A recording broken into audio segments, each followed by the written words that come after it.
Iran, America பேச்சுவார்த்தை அதோட முடிவுகள் வந்திருக்கு. வெயிட் பண்ணி பார்த்தேன் என்னதான் சொல்றாங்க அப்படிங்கிறது போல வழக்கம் போல சொல்லக்கூடிய விஷயங்கள் தான். ஈரான் தரப்புல இருந்து முதல்ல ஈரானோட ஃபாரின் மினிஸ்டரான அப்பாஸ் அக்ராச்சி அவர்கள் அவர் என்ன சொல்லிக்கிறாருன்னா இந்த ரவுண்டு ரொம்ப சீரியஸா இருந்தது. லாங்கஸ்ட் ரவுண்ட் 3 மணி நேரம் 3.5 மணி நேரத்துக்கிட்ட பேசிட்டு தான் சொல்லப்பட்டு வந்தது. ஸோ ரொம்ப சீரியஸா பேசணும், ரொம்ப நேரம் பேசணும் இந்த நெகோசியேஷன் பொறுத்த வரைக்கும். இன்னைக்கு பேசக்கூடிய விஷயங்கள்ல வந்து பார்த்தீங்கன்னா பெஸ்டா இருந்தது. அதாவது மூணாம் கட்ட பேச்சுவார்த்தை நடந்திருக்கு. இதுக்கு முன்னாடி பேசுனது எல்லாத்தையும் கம்பேர் பண்ணும்போது இந்த ரவுண்ட் ரொம்ப பெஸ்டா இருந்துச்சு.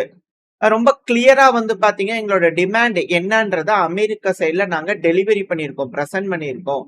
ஸோ டெக்னிக்கல் டாக்ஸ் வந்து பாத்தீங்கன்னா திங்கக்கிழமை நடக்க இருக்கு. ரொம்ப வேகமா நடக்குது. ஸோ பில்டப்ஸ் வந்து பாத்தீங்கன்னா ரொம்ப க்ளோஸா நடந்துகிட்டு இருக்கு அப்படிங்கிற புரிஞ்சுக்கலாம். ஸோ திங்கக்கிழமை வந்து பாத்தீங்கன்னா டெக்னிக்கல் டாக்ஸ் நடக்க இருக்கு. அங்க டீடைல்ஸ்லாம் ரொம்ப ஸ்பெசிபிக்கா இருக்கும் அப்படிங்கிற சொல்லிக்கிறாங்க. ஸோ நாங்க இதுல நல்ல ப்ராக்ரஸ் அடைஞ்சிருக்கோம். இந்த நியூக்ளியர் ஃபைல வந்து பாத்தீங்கன்னா பேசுறதுனால சாங்ஷன் ரிலீஃப் வந்து பாத்தீங்கன்னா அமெரிக்க தரப்புல இருந்து வந்திருக்காங்க. ஸோ இந்த அக்ரிமெண்ட் வந்து பாத்தீங்கன்னா சில இடங்கள்ல பாசிட்டிவா இருந்திருக்கு, சில இடங்கள்ல வந்து நெகட்டிவா இருக்கு. அதாவது டிஸ்அக்ரிமெண்ட்ஸும் இருக்கு, சில இடங்கள்ல ஒத்து போகாமையும் இருக்கு அப்படிங்கிறது போல அவர் தப்புன்னு சொல்லிக்கிறார். எல்லாமே சக்சஸ் அப்படிங்கிற சொல்ல சில இடங்கள்ல பாசிட்டிவா இருக்கு, சில இடங்கள்ல இன்னும் ஒத்து வரல அப்படிங்கிற சொல்லிக்கிறார். அதாவது இது எதை காட்டுது அப்படின்னா இருதரப்புலயும் வந்து பாத்தீங்கன்னா முன்ன விட பேச்சுவார்த்தைக்கு தீவிரமா இருக்கும். பேச்சுவார்த்தை மூலியமா டிப்ளமசி மூலியமா இந்த பிரச்சனையை முடிச்சுக்கலாம் அப்படிங்கிறதுக்காக தீவிரமா இருக்காங்க அப்படிங்கிறது காட்டுது. ஸோ டெக்னிக்கல் டாக்ஸ் வந்து பாத்தீங்கன்னா வியனாங்கிறது ஆஸ்திரியாவோட கேபிட்டல். ஹங்கேரி ஆஸ்திரியா இருக்கு இல்லையா? So ஆஸ்திரியாவோட capital. யூரோப் தான், சுவிட்சர்லாண்டுக்கு பக்கத்துல இருக்கக்கூடிய நாள் தான். ஸோ திங்கக்கிழமை அங்க வச்சு பேசுவாங்க அப்படிங்கிற சொல்றாங்க. இதுல ஒமன் தரப்புல இருந்தாலும் ஒமனோட ஃபாரின் மினிஸ்டர் தரப்பும் இது போலதான் ஸ்டேட்மெண்ட் இருந்தது. ஈரானுக்கும் அமெரிக்காவுக்கும் நடுவுல இந்த ஜெனீவா சுவிட்சர்லாந்துல வச்சு பேசக்கூடியது சிக்னிபிகண்டான ப்ராக்ரஸா இருந்தது இன்னைக்கு. ஸோ டெக்னிக்கல் டாக்ஸ் வீணால நடக்கும் அடுத்த வாரம் அப்படிங்கிற சொல்லிக்கிறாங்க. ஸோ திங்கக்கிழமை. ஆனா சில மேற்கு மீடியாக்கள் தரப்புல இருந்து என்ன சொல்லிக்கிறாங்க அப்படின்னா, அதாவது வால் இருக்கு இல்லையா, செவுரு வீதி. சில மேற்கு மீடியாக்கள்லாம் அமெரிக்கா வந்து டிமாண்ட் பண்ணியிருக்கிறாங்க இல்லையா, கீ டிமாண்ட்ஸ் ஈரானோட. ஸோ அதை ஜெனிவால வந்து பாத்தீங்கன்னா தெஹ்ரான் வந்து அதை ஒத்துக்கல. அதுவும் குறிப்பா டிஸ்மேண்டில் பண்ண சொல்லி கேட்டிருக்காங்க. 3 மிக முக்கியமான நியூக்ளியர் ஃபெசிலிட்டி, ஃபார்டோ, நத்தான்ஸ், இஸ்ஃபஹான். இந்த 3 ஃபெசிலிட்டியை டிஸ்மேண்டில் பண்றதுக்காக கேட்டிருக்காங்க. ஏன்னா அந்த பகுதிகளில் தான் அதிகமான என்ரிச்டு யுரேனியம்ஸ் வந்து பாத்தீங்கன்னா இருக்கு அப்படிங்கிறது போல.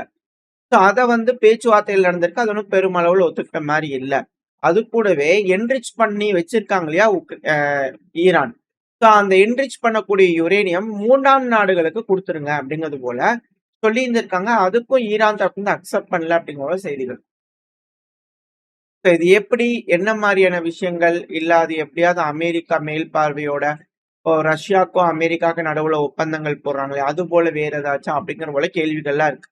எது எப்படியோ ஸோ இது போல வந்து பண்ணா ஒத்து வராத பகுதிகள் என்ன அப்படிங்கிறத மேற்கு மீடியாக்கள் கவர் பண்ணியிருக்கிறாங்களா அப்படின்ற கேள்விகள் இருக்கு. ஸோ இப்போ வரைக்கும் டிஸ்பியூட்ஸ் அப்படிங்கிறது இருக்கு. முழுமையா அடையல, பேச்சுவார்த்தை இன்னும் முழுமையா சக்சஸ் அடையல. பட் இருந்தாலும் பாசிட்டிவா இருக்கு அப்படிங்கிறது வரவேற்கத்தக்க வேண்டிய விஷயம். இதுல என்ன அப்படின்னா நம்ம சொல்லியிருந்தோம், அமெரிக்காவோட MQ-4C ட்ரென்ட்ரான் அப்படிங்கிற UAV வந்து பாத்தீங்கன்னா பெர்ஷியன் கல்ஃப் பக்கத்துல பேட்ரால் பண்ணிட்டு இருக்கும் போது காணாம போயிடுச்சு. திடீர்னு வந்து பாத்தீங்கன்னா அதோட GPS கட் ஆயிடுச்சு.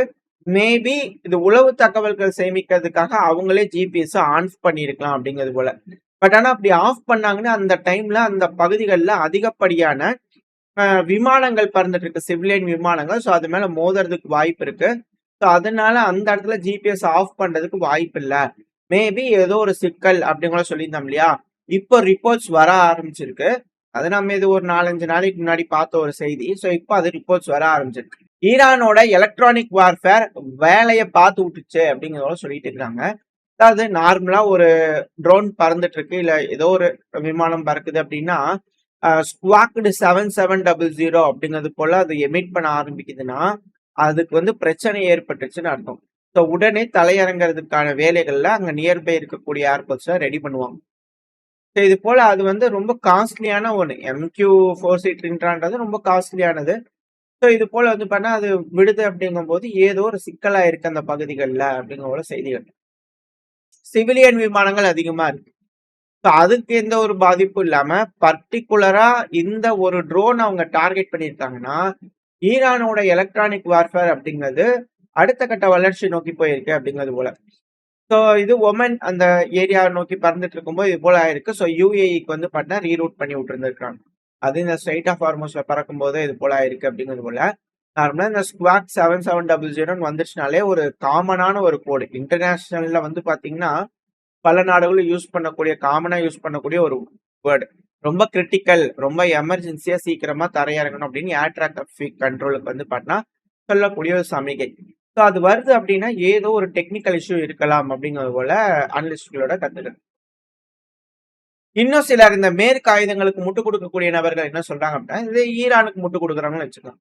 இப்ப மேற்குக்கு முட்டுக் கொடுக்கக்கூடிய நபர்கள் என்ன சொல்றாங்க அப்படின்னா, அதாவது MQ-4C ட்ரின்ட்ரான்றது போர் சூழலுங்க. இது போல ஹார்ட்வேர்ஸ்லாம் வந்து பாத்தீங்கன்னா ஹை வேல்யூ அசெட். அதிகமா வந்து பாத்தீங்கன்னா உளவு வேலையில ஈடுபட்டுக்கிட்டு இருக்கு. போர் சூழல்லையே அதிகமா யூஸ் பண்ணுவாங்க. அதிகமான ஆக்டிவிட்டி இருக்கறனால இது போல ஃபெயிலியர் ஆகுறது சகஜம் தாங்க. சர்வேலன்ஸ் அப்படிங்கும்போது 20ல இருந்து 30 மணி நேரத்துக்கு தொடர்ந்து இது போல ட்ரோன்கள் உளவு வேலை பார்த்துக்கிட்டே இருக்கும். ஸோ அப்படி பார்க்கும்போது வந்து பாத்தீங்கன்னா கொஞ்சம் ஏதோ கோளாறு ஏற்பட்டிருக்கும். மற்றபடி ஒண்ணும் இருக்காது. இது ஈரான்லாம் காரணம் இல்லை அப்படிங்கிறத இன்னும் சிலர் சொல்றாங்க. பட் இருந்தாலும் கண்டிப்பா ஏதோ ஒண்ணு நடந்திருக்கு அப்படிங்கிறது போல செய்திகள் வந்துட்டு இருக்கு. MQ-94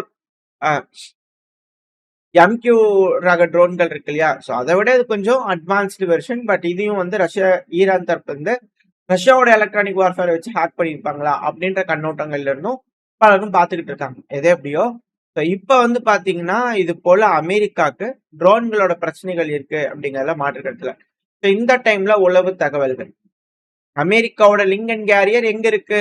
பிப்ரவரி 25 அடிப்படையில இந்த CVN-72 அப்படிங்கிற ஏர்கிராப்ட் விமானம் தாங்கிய போர்க்கப்பல் ஈரான்ல இருந்து அப்ராக்சிமேட்டா 780 கிலோமீட்டர் தொலைவுல இருக்கு. அது இப்படித்தான் இருக்கு, இந்த பகுதியில் தான் சுத்திட்டு இருக்குது அப்படிங்கிறது போல சேட்டலைட் இமேஜஸ் எடுத்து வந்து பாத்தீங்கன்னா இணையதளத்துல விட்டுட்டு இருக்காங்க. ஸோ சேட்டலைட்ஸ் அப்படிங்கிறது இந்த விமானம் தாங்கிய போர்க்கப்பலை எக்ஸாக்டா பின் பாயிண்ட் அக்யூரசியோட எடுத்து கொடுத்துறாங்க. இது மிக மோசமான விளைவுகளை ஏற்படுத்தும் அமெரிக்காக்கு அப்படிங்கிற செய்திகள்.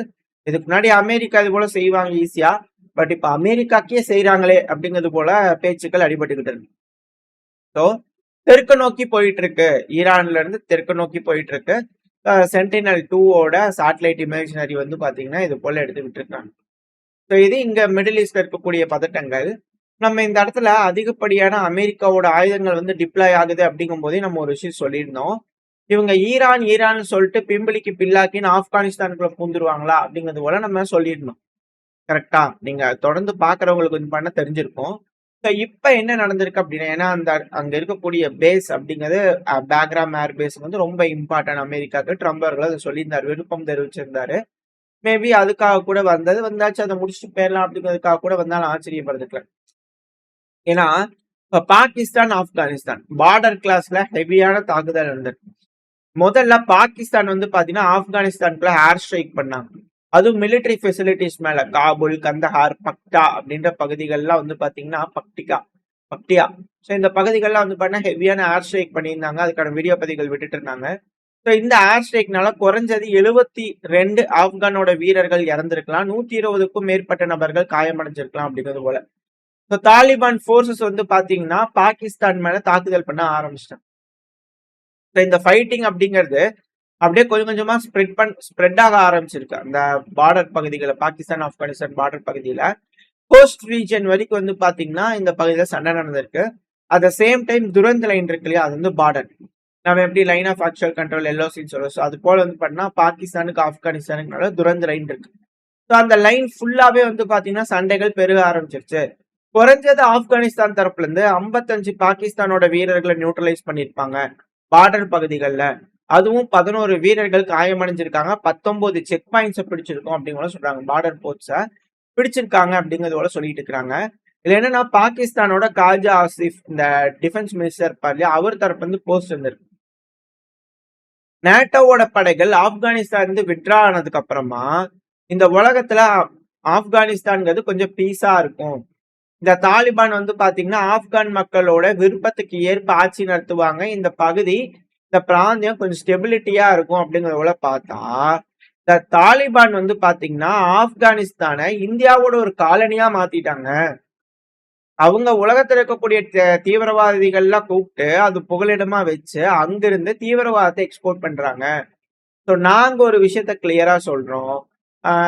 இது ஃப்ரெண்ட்லி கண்ட்ரிஸ் தான் வச்சு பேசுறோம், எல்லாம் பண்றோம். ஆனா இந்த பிரச்சனை முடியிற மாதிரி தெரியல, எங்களுக்கு வேற வழி தெரியல, அதான் அடிச்சோம் அப்படிங்கிறது போல காஜா ஆசிஃப் அவர்கள் வந்து பாத்தீங்கன்னா நியாயப்படுத்துறாரு. ஆனா தீவிரவாதிகளோட இன்டர்நேஷனல் ஹப்பே எதுவா இருக்கு அப்படிங்கிறது தான் இங்க இருக்கக்கூடிய கேள்வி.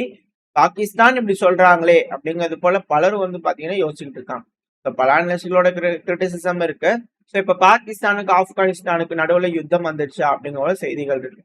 இது முன்னாடி மாதிரியே ஒரு 2 நாள் 3 நாள் அடிச்சுட்டு சும்மா விட்டுருவாங்களா, இல்ல இது மிக பெருமளவில் எஸ்கலேட் ஆகுமா? அமெரிக்காவோட ஒரு சித்து விளையாட்டு தானே இதுவும். ஸோ பாகிஸ்தான் யூஸ் பண்ணி அங்க இருக்கக்கூடிய பேக்ராம் ஆர்மிஸை பிடிக்கிறதுக்கான வேலைகளை இறங்கிட்டாங்களா அப்படின்னு கேள்விகள் இருக்கு. வெயிட் பண்ணி பார்ப்போம் இன்னும் என்ன மாதிரியான விஷயங்கள் இந்த பிராந்தியத்துல நடக்க போகுதுன்னு சொல்லிட்டு. எதுவும் பிரச்சனை பெருசாக பேசி தீர்த்துக்குவாங்கன்னு நம்பிக்கிறேன். ஏன்னா ரம்ஜான் வேற. இந்த டைம்ல இஸ்லாமிய நாடுகள் 2 பேர் அடிச்சுக்கிறாங்க அப்படிங்கும் போது கண்டிப்பா அங்க இருக்கக்கூடிய நாடுகள்லாம் தலையிட்டு கொஞ்சம் பிரச்சனை பேசி முடிப்பாங்கன்ற நம்பிக்கை இந்த பையனா முடிச்சுக்கலாம். ஓரளவுக்கான தகவல்கள் இந்த பையில பார்த்துருப்போம்னு நினைக்கிறேன். இந்த பதிவு பத்தி நீங்க என்ன நினைக்கிறீங்க? உங்களுக்கு பிடிச்சிருக்கா? பிடிச்சிருந்தா லைக் பண்ணிட்டு உங்க ஃப்ரெண்ட்ஸோட ஷேர் பண்ணிக்கோங்க. அது கூட மறக்காம நம்ம சேனலை சப்ஸ்கிரைப் பண்ணலாம். மறக்காம சப்ஸ்கிரைப் பண்ணிக்கோங்க. அப்பதான் நம்ம போடக்கூடிய வீடியோக்களை வச்சு யூடியூப் 4 பேருக்கு ப்ரொமோட் பண்ணும். உங்களோட அன்பு ஆதரவு எனக்கு எப்ப இருக்கணும்னு நம்பிக்கை இந்த பையனா முடிச்சுக்கலாம். இந்த பதிவு நல்லா இருக்கணும்னு நம்பிக்கை அடுத்த பேர் உங்க சந்திக்கிறேன். Stay safe. பை.